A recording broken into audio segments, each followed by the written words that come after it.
Sam Smith. He's really good. I've listened to a lot of him recently. Very, very good. Yeah, maybe. Good record.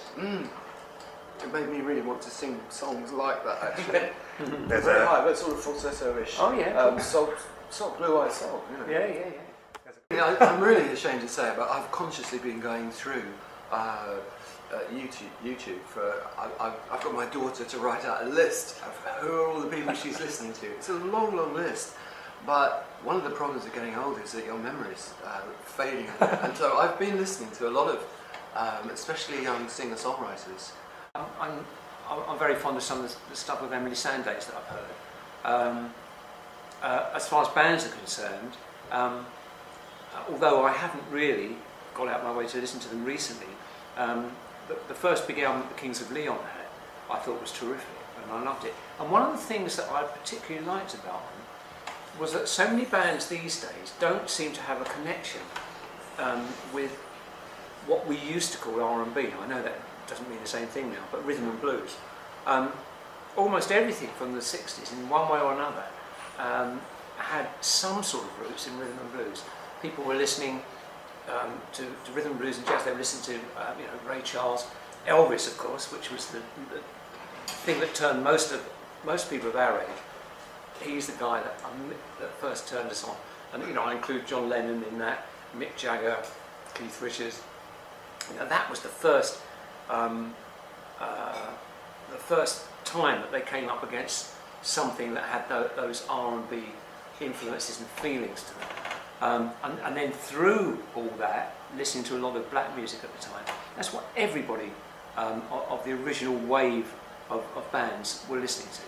They were listening to, and jazz as well. I remember John Steele, the drummer with the Animals, said that when he said to me just last year, that when he was playing the drum part on House of the Rising Sun, he thought he was playing Walk on the Wild Side by Jimmy Smith. That's what was in his head. That was the groove that he was after. And things have moved away from that now. The guy from the singer, when I first heard the singer from Kings of Leon, I thought he's got a bit of Stevie Winwood in his voice, and I love that. I love that sort of feeling and that association, and that's what I often miss. And the other thing that Colin and I were talking about just the other day was that even though I often hear, the odd single now or the odd track on the radio that I think, yeah, it sounds great, I really like it. One thing that we both really, really miss is that the way songs were constructed in the 60s, often they had fabulous chord sequences and really adventurous chord sequences, and and that was an important part of what was going on. You listen to some of the Brian Wilson things, and of course the Beatles. I mean, just many things, and that doesn't seem to happen now. And I think one of the reasons for that may be is that because you can put a drum loop and get something sounding really grooving after a very short time, and you can get a great feel from a bass and drum groove, and you can start making things sound good immediately like that. And then people use licks in their voice so much now that's often enough. And I really miss that construction, that harmonic construction that used to be part and parcel of a lot of the great songs from the 60s and 70s. That's one thing I really do miss.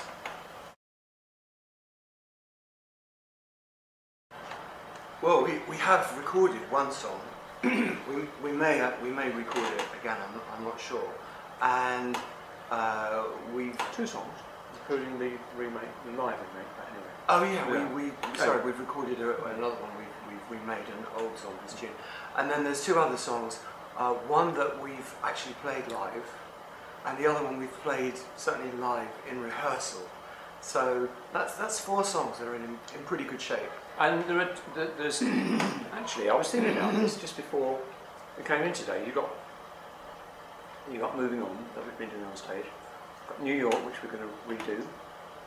You've got the one with all the harmonies in that we rehearsed at Jim's. Maybe tomorrow. No, we've got that one. Maybe tomorrow. We've got You Were the One. Oh yeah. Which you've just been learning recently. You've got the one that I just went through with you. You're coming around to rehearse on Friday. So that's, what's that, that's 5, isn't it? Mm-hmm. And there are a couple more in my head as well that I've half written. So I reckon there may be 7 songs. Colin's got a couple that you're working on. Yep.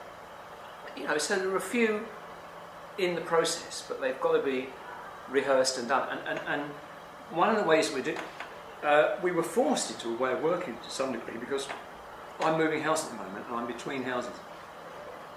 38 years I lived in a house in Bedfordshire which had its own studio. And I did some actually very big albums there, to be honest. I produced the first Tanita Tikaram album there and mixed it, which did 4.5 million albums. We've recorded a couple of albums ourselves there. But the normal way of working has been taken away from us because I haven't got the studio anymore.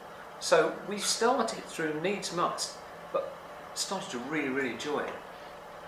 Going around to somebody's house, in this case Jim's, in St Albans, which is a sort of midway, rehearsing acoustically in his front room and just bashing, you know, bashing out a shape and often working on harmonies and exploring those things in that way to the extent that we're really, really enjoying it, doing things that way.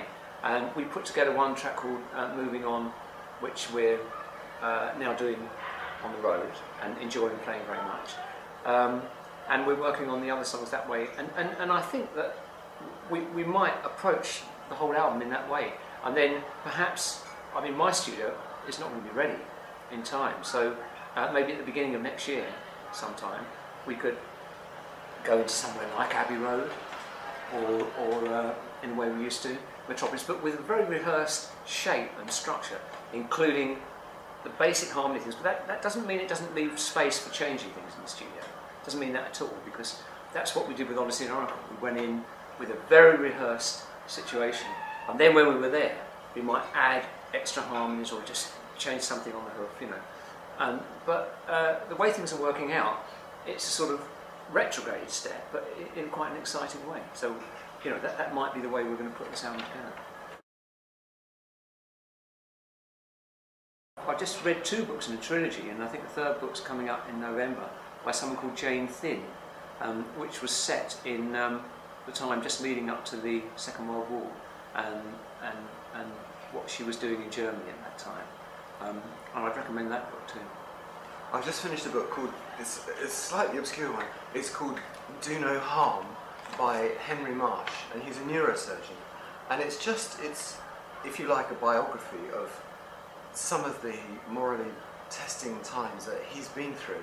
For instance, you know, as a neurosurgeon, should I operate or not, with all the risks that are involved? And he's very... Oh, you're telling me about it. Sounds fascinating. He's very, very honest, including some of the mistakes he's made. And if he makes the slightest mistake, that person will probably be paralysed, if not die. And I found it quite breathtaking, and I do really recommend that. Do No Harm by Henry Marsh.